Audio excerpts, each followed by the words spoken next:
Some analysts are looking at oil price at $30 a barrel after the collapse of the Doha talks at the weekend, on Sunday to be precise, that's yesterday. Quite a lot to focus on today, and there's no other conversation than the weakening of the global economy and oil price and oil market, including production, whether it's shale, gas, or whatever, is one of the key culprits that the IMF identified as one of the key problems for the world economy in 2016 and moving forward. Let's look at the IMF economic outlook that was entitled "Too Slow for Too Long." The IMF chief, Christine Lagarde, says the world economy is dragging in terms of recovery, and these are the losers for this year: United States, the Eurozone, Japan, and Russia. The gainers, two main countries, India and China in the east. Where is Nigeria? In the middle. A lot of conversation. The finance minister, Kemi Adeosun, says Nigeria is not sick, so the country repeatedly rejects IMF loan. Let's get this conversation up and running. Bongo Ali, Dr. Bongo Ali is here with us live in the studio. He's an associate professor at the Lagos Business School. Good morning. Good morning. Thank you very much. It's good to see you. Thank you. Let's start from the winners and the losers. Looks like all the big boys are on the losers list. Well, yes, the world economy has been on recession for quite a while. So I think that is the normal business cycle. So right now, I think we're still in the downturn. So probably we haven't reached the trough yet. Perhaps that explains why the drag has been on for quite a while. But as the IMF boss said, I think it's a temporary patch, or we'll come out of it. And I was listening to Mr. Bismarck earlier on, commenting on the finance minister's speech, where she said that Nigeria isn't sick. I think I agree with her that Nigeria isn't sick, but I know that we have a system that seems to be in some sort of, well, let's compare Nigeria to a jigsaw puzzle. The pieces seem to have fallen out of place. Somebody needs to fit things. But the pieces are there. Yes, they are. They are. The pieces are on the table. They are on the table. It's just to fix it. Yes. Now, let's get back to the global space. 2008, 2009, global meltdown had come and gone. Do you think there are lessons from the 2008, 2008, and 9 problem to 2010 that we can learn some 10 years after, or less than that? At a global level, I think so many lessons have been learned, especially with... Or you think things have changed? A lot have changed, of course, because part of the reason for the global meltdown that we experienced in 2007, 07, 08, 09 was because of the weak governance system of the international financial architecture. That seems to have been somehow resolved. But anyway, we live in a global capitalist system. And things are still rumbling. Look at the banks, for example, paying billions of dollars for LIBOR fixing and other misbehavior in the banking system. Now the banks are retooling. They're selling units in Africa, in Asia, and elsewhere. They're greatly exposed to the energy sector, and they're taking a very hard hit. So it looks like we have another round of crisis here. How do we fix it? Any idea? Well, I don't know, because we live, like they say, in a globalized world.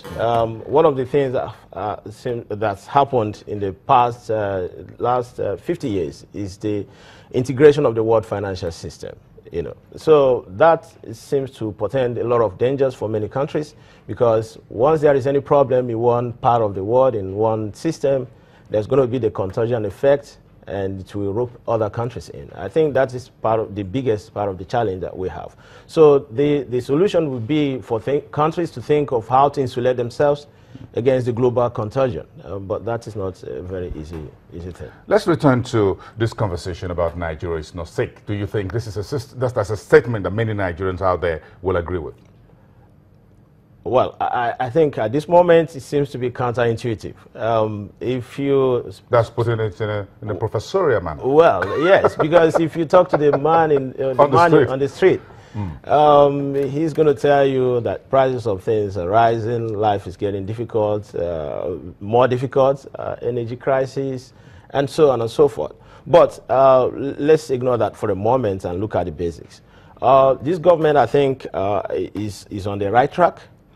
Just a few weeks ago, the finance minister herself mentioned that in the past just few months, about 363,000 new units have been entered into the tax payroll system. So I think that's a great achievement. My thinking about this country is that a lot of people have been getting away with murder, right? People are not paying tax. Okay, corporations are not paying tax. I think that's why so many people, when they come into the country, they declare that Nigeria is the best place to do business because they are making a lot of money without paying. So I think people have to be made to pay. They have to be made to pay, compelled to pay. So I think there are a lot of potentials, opportunities that need to be unlocked in terms of tax, in terms of customs duty, and so on. So by the time we begin to optimize those opportunities, and of course block the leakages in the system, I think Nigeria cannot be said to be sick in any way. So you agree that we should stay away from the IMF in terms of loan? Well, we've never had a very good history with that. Going for IMF hasn't seemed, experience has shown that it wasn't our problems. Let's look at the SARP. Look at how many African countries came out of SARP SAND, apart from Ghana and maybe Tunisia. Other countries that implemented the structural adjustment program, taking IMF loans, had it rough. So I wouldn't advise a country to go for IMF loans, especially when we have identified that we have pockets of opportunities that are yet to be explored here. Are you worried that a number of African countries are returning to the IMF? The days of the HIPC, with the highly indebted program of the World Bank, out of which Ghana, a number of African countries actually were able to escape. Now it looks like we're all walking back with bowls in hand. Ghana, Kenya, Angola, these are resource nations, with the exception of South Africa, at least for now. Well, I think that harks back to what I keep saying, that regarding the logic of Africa rising. Last year, 2 years back, all the conferences were themed Africa rising, African tiger, African lions. But you can see that we don't have any lion, we have no tigers. African economies are still primary commodity exporters. So our fortunes are still tied to commodity fortunes. So whatever happens to commodity prices will definitely impact African economies. And that is what we are seeing now. And another thing is that when everybody was declaring Africa to be rising, what I saw was the logic of, call it catch-up effect, because Africa is capital poor. So when you bring a little bit of capital to an environment that is relatively capital scarce, that little capital tends to go a long way. So that is why we had very high returns in Africa. And those who made those benefits, those gains, were shouting about Africa rising. But we know that the fundamentals are still not right. We had a spate of growth without transformation. So we are still facing a situation where African economies have not been transformed. So as far as I'm concerned, they are not yet geared on the path of sustainable economic growth. Now, let's get back to Nigeria. Let's come back home. Part of what FBN Quest put out this morning, the Nigerian Money Note, and I'm going to read this for your comment. It says, Nigerian policymakers will note what the IMF view that commodity exporters will struggle to restore growth without export diversification, 2016 moving forward, and their opponents of the government perhaps will take on board the view that the process will take time. Yes. Diversification is not something that will happen overnight. And again, when we talk of diversification, it's not about diversifying from one primary commodity to another primary commodity. Because what do you understand by diversification? Well, diversification, how do you think it will work? Is to increase the range of goods and services that are exportable. That's simple, to put it in very simple terms.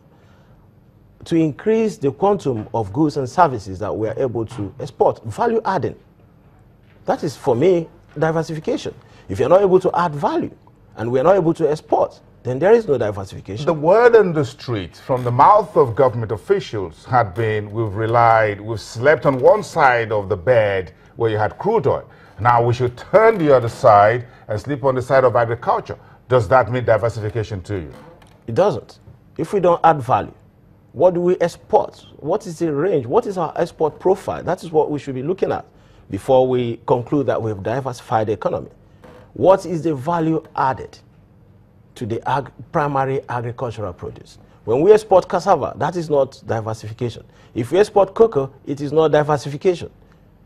Diversification is when we process those commodities into a range of other products, final products, so to speak. If we have not done that, I don't regard that to be diversification.